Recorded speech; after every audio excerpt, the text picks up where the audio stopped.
Okay, everybody. Thanks for coming to this more intimate conversation that we have with our lecturers as they come, a chance to get to know them.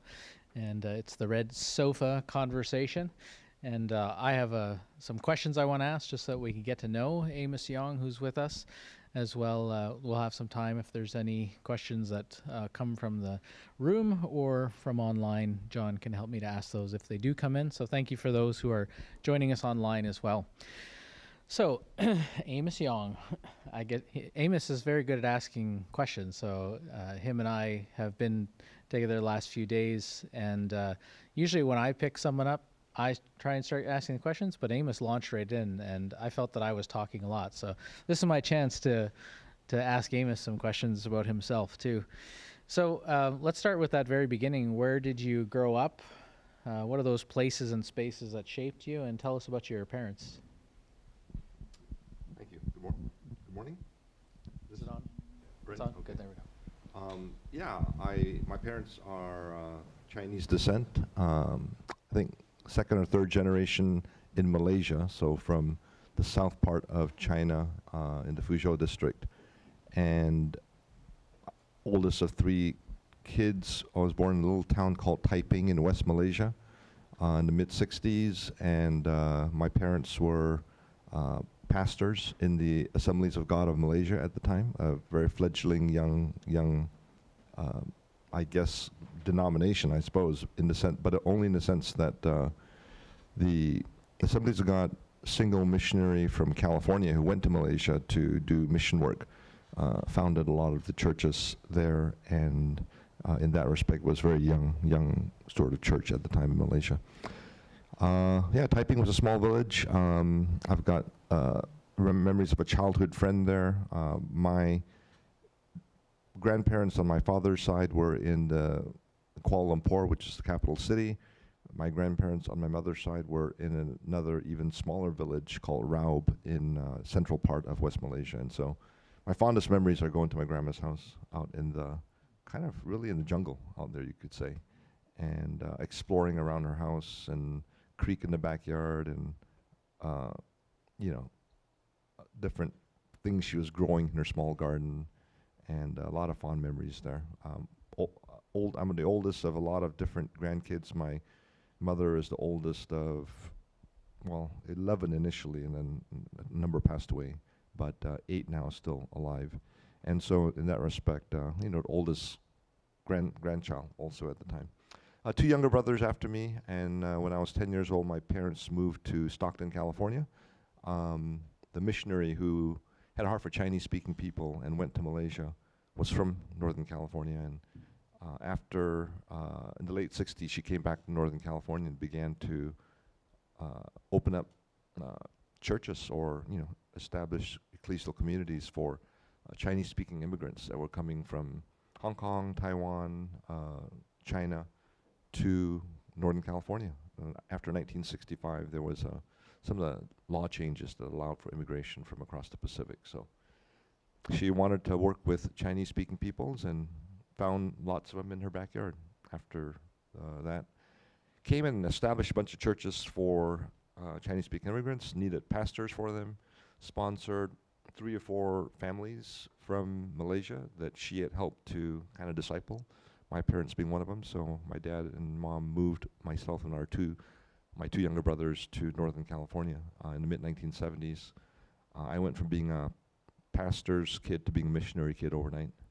Now they call them reverse missionaries. People who come from the majority world to the Western countries and to do mission work. I didn't know I was a reverse missionary kid at the time. Nor did I know I was a missionary kid at the time, but I guess I figured it out as I got older. So, so I spent the rest of my growing up years then in Northern California.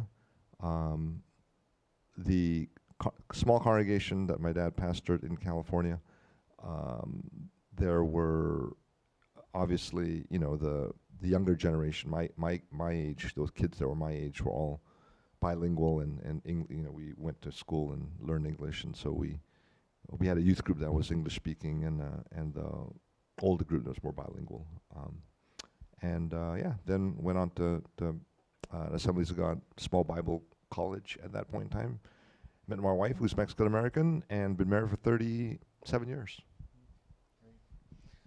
Can I push into the both being the pastor slash missionary kid, as well as then this large transition from Malaysia to the States? Like you said, in the moment, you weren't really thinking necessarily, I'm a pastor's kid, I'm a missionary's kid, but I can imagine you've had occasion to reflect on that in your adulthood. As you've looked back, do you kind of now recognize, or maybe you've talked with your parents about any, clash of culture as they came, even as they were recruited by, a Western missionary, as it were, discipled under that? What are some reflections or thoughts that you've had along those lines? Yeah, the images that I think kind of capture and provide a window into that question that you've asked have to do with the fact that when my dad left Malaysia, he had shifted from being the pastor of the small little church in Taiping, which was a village sort of country church out in the middle of the country, so to speak, to one of the bigger churches in Petaling Jaya, which is one of the suburbs of Kuala Lumpur. And in fact, the church that was also sort of home to the small little Bible Institute that had been set up there by the missionaries, the Assemblies of God Bible Institute in Malaysia. So my dad shifted to that pastorate when I was 4 in 1969. And by the time we left in 1975, it had grown to about 600-700 member congregation. And of course, in the mid-1970s in Malaysia, that's a pretty large congregation, probably one of the largest churches in Malaysia, certainly among the Pentecostals at the time. So leaving that to come to Northern California to work amongst Chinese-speaking immigrants, and we landed and were met with a group of, probably about 40 or 50 attendees. Of course, that was a big shift, and so one of the things I certainly remember relative to that whole shift had to do with sort of the scope of the impact of my dad's ministry. I kind of could sense that. That certainly grew on me over time. It was a tough transition. I mean, it was a tough transition for my parents. I felt that relative to the dynamics I saw at home in the first few years of the transition. At that time, while I could observe and feel the challenges, I really couldn't articulate. I really couldn't, talk about it very coherently. But yeah, certainly now over the years, I have obviously grown to appreciate the huge step of, basically they were Chinese-speaking congregations on both sides, but the Chinese diaspora is a complicated one. Obviously, I've now got a lot more language to talk about that than I did at the time in which we moved. And it's not just the Chinese diaspora, but you're also talking about, all of the dynamics of what it meant to be an immigrant community in the 1970s, even in California, what it meant to be bilingual, and of course, being of East Asian descent relative to, the history of the East Asian experience in North America and certainly across the Americas. So all of those things I think we lived out, but I'm not sure, my parents had a Bible Institute education, and very consistent with, I think, most Pentecostal type movements around the world, and certainly, even in the U.S. at the time. So in that respect, they weren't highly educated relative to these sorts of things, and of course I didn't know that at the time I was growing up, but I can certainly,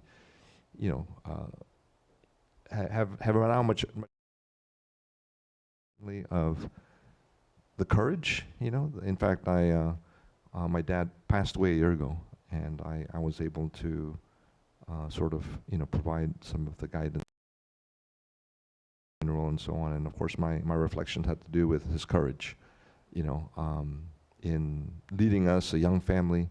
My youngest brother has Down syndrome, and so he's still alive with my mom now in Stockton. And so you've got all of those dynamics relative to a young family, a cross-cultural experience, literally moving to the ends of the earth, being separated from everything that you were familiar with.